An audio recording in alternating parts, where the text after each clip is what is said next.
Okay, welcome back, everybody. This is another one of the, I guess we'll call it the show and tell videos.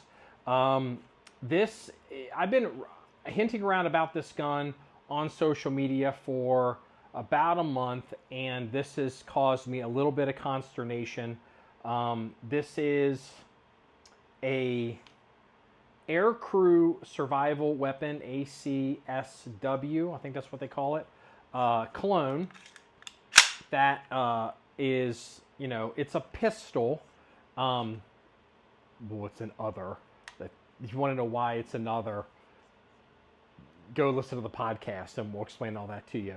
So it has, you'll notice the special takedown feature here, which is, you know, used by the Air Force. So this gun can come apart and you can put a little package and put it under your ejection seat in a fighter aircraft, or, you know, in an aircraft in an Air Force airplane with an ejection seat, or even like just a survival kit. Maybe if you jump out of a, I don't think they have ejection seats on like C-17s, do they? I don't know how that works. So, but so this whole front end comes off, and then it's got a special little, I'll show you this, a special little, it's real tight, handle, so it'll slide in a little case. You know, it's cool, it's different, you know, just another AR.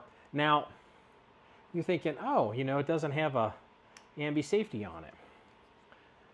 Well, I wasn't paying attention to the small print, and it has a forced reset trigger on it. And I've hinted around, I've told this story on podcast now twice, where I went to go pick it up.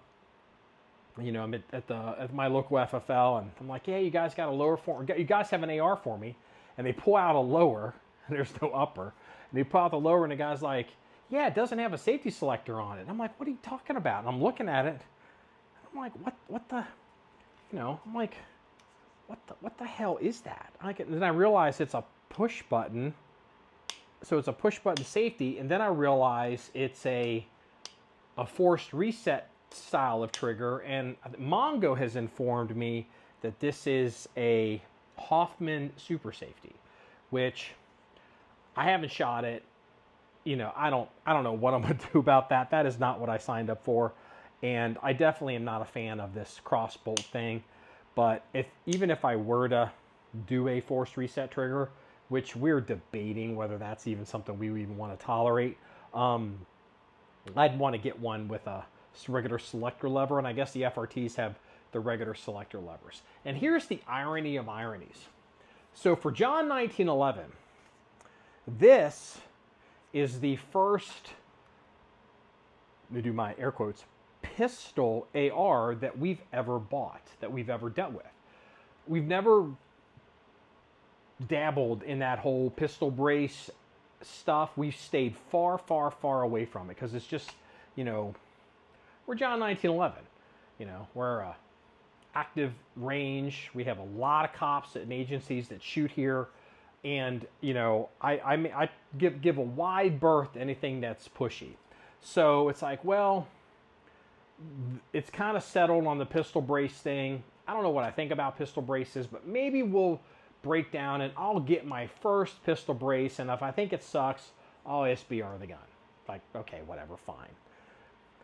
And then it shows up with an FRT in it. And I'm like, you have got to be shitting me.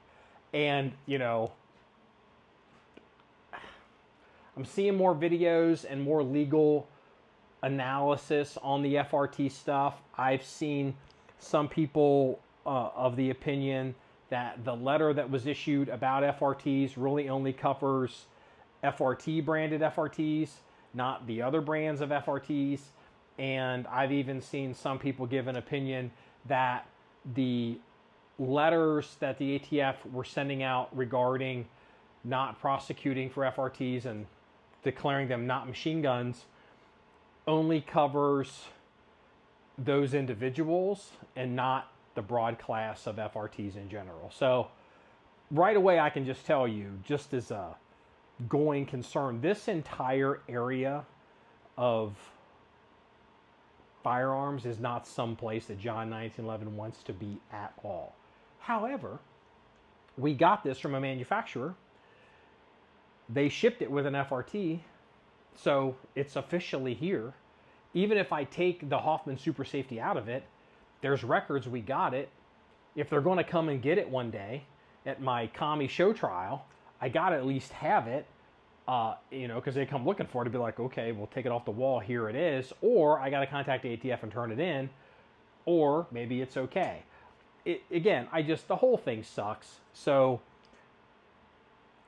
I guess it's not as bad. If I was looking at stuff, doing some research today, and apparently the legal opinions being rendered today, January 3rd, are not as bad as they were maybe 60 days ago. It seems like people are starting to realize these might be okay.